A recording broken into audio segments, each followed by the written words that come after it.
Hivi una habari kuwa Mungu hakuumba mtu mweusi? Kiasili kabisa watu wote tulitakiwa kuwa weupe.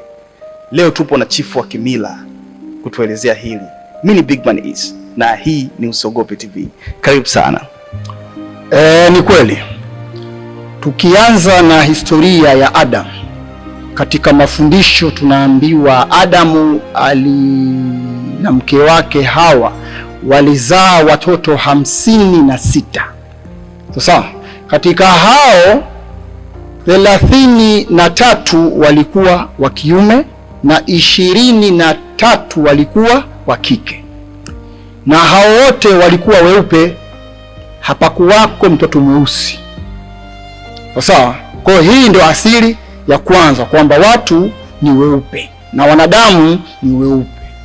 Sasa nini kimepelekea mpaka leo hii kukapatikana watu wa tabaka lingine wenye rangi nyeusi? Hapa kuna simulizi mbalimbali ambazo zimeelezea kupatikana kwa mtu mweusi. Tukianzia kwa babu yetu Nabii Nuhu, hapa kuna simulizi inamuelezea mtu mweusi alivyopatikana. Kuna simulizi inasema katika uumbaji kulifanyika uumbaji mwingine mbali na ule wa kwanza ambao ni wa Adam na Hawa. Baadaye Mwenyezi Mungu anasema kwamba tuliwaumba kwa makabila na mataifa mbali mbali ili mpate kujuana, kufahamiana. Huu ni uumbaji mwingine ulifanyika. Pia hapa kuna simulizi kwamba mtu mweusi pia alifanyaje? Alipatikana. Sasa labda tuanze na hii habari ya Nabii Nuhu. Katika wale watoto watatu wa Nuhu, yani nikimzungumzia Jafeti, Sham na Ham. Sasa huyu Ham alikuwa amefifia rangi. Sasa wakati baba yao anawatabiria uzao, kwamba anamwambia yule Jafeti kwamba wewe uzao wako watakuwa wenye nywele ndefu ndefu ndefu ndefu ndefu.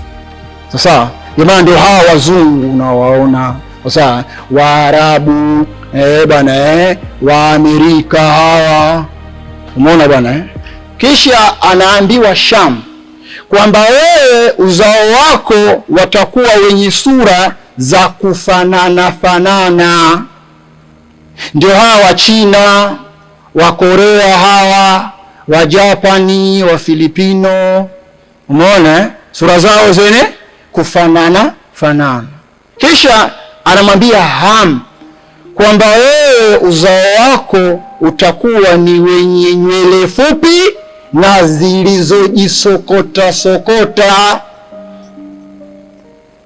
Asilio ipo wapi wenye nywele fupi na zilizojisokota sokota? Hapo kwenye kujisokota sokota nashindwa kipilipili na kuelewa. Hiyo ni Afrika kabisa hiyo. Yaani nywele za kipilipili. Ndio. Umeelewa? Ndio sisi sasa wa Afrika tutokana na utabiri wa nani? Wa Nabii Nuhu. Sasa huyu mtoto wa tatu kuna wakati alimkosea baba yake. Mafundisho yanasema kwamba Nuhu alikunywa mvinyo akalewa. Alipokwenda kujilaza pale, upepo ulikuja ukapimbua ile shuka alikuwa amejistiri, akawa yuko utupu. Huyu mwanae alikwenda pale akamuona, kisha akaenda akawaambia kaka zake wakatafuta shuka zirefu, wakalishika kinyume nyume, wakarudi mpaka mahala pale baba yao alipolala, wakalirusha wakamfunika, kisha wakageuka wakamstiri. Baba yao alipoja kuzinduka akawa amepata taarifa ile kwamba mwanae yule alimuona. Baba akamkasirikia. Alipomkasirikia yule mtoto, baada ya kuona amekasirikiwa na baba yake, kwamba ameshapoteza nini? Mapenzi na baba yake. Mtoto aliamua kuondoka, akaenda kujichanganya na maisha mengine. Na kama unavyojua uzao, yani umati wa Nuhu ulikuwa umati wa laana. Sasa huko alikwenda kujichanganya, akaenda kuambatana na wale watu ambao walikuwa walaana.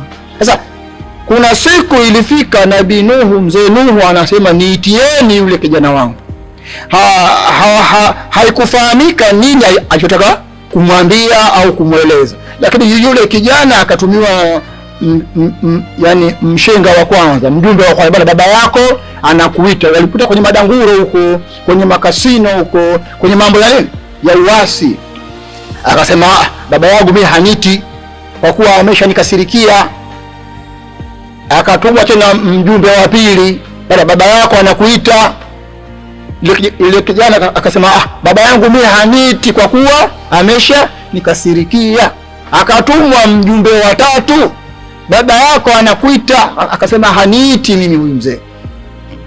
Basi wakati ule Nuhu ilikuwa ndo muda wake wa kuondoka duniani umeshafikia.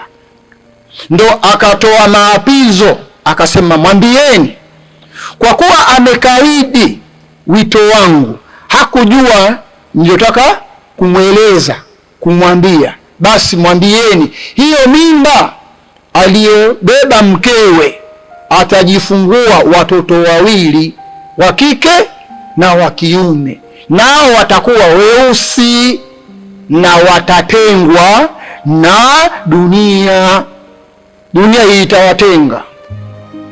Mzee Nuhu anakufa kweli. Mwezi ule yule kijana mke wake alikuwa kweli ana ujauzito ambao tayari ulishatimia miezi 9, akajifungua kweli watoto wawili, wa kike na wa kiume, nao weusi. Tuna kazi na kazi zetu.